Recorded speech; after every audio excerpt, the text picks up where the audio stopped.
పడిపోయింది. ఈ లోకమంతా పాపపు ఊపిలో, పాపపు సంఖ్యలో, పాపపు బంధకాల్లో పడిపోయి కూరుకుపోయి లోకమంతా ప్రజలంతా నరకానికి ప్రయాణం అయిపోవచ్చున్నప్పుడు బైబిల్ చెప్తుంది తనకు తానే రిక్తునిగా చేసుకున్నాడు. ఏంటండి?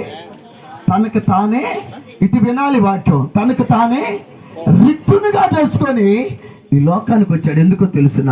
పాపములో నుంచి మనల్ని విడిపించడానికి. చూద్దాం, 1 తెస్సలోనికి రాసిన పత్రిక 2వ అధ్యాయం 11వ వచనం చదవాలి. త్వరగా మన వాక్యాన్ని ముందుకు నడిపించుకుందాం.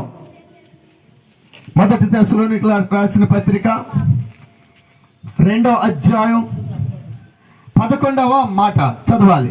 బైబిల్లో ఉన్న వాళ్ళు తీసి చదవచ్చిన వాళ్ళు. తన రాజ్యమునకు మహిమునకు మిమ్మును పిలుచుచున్న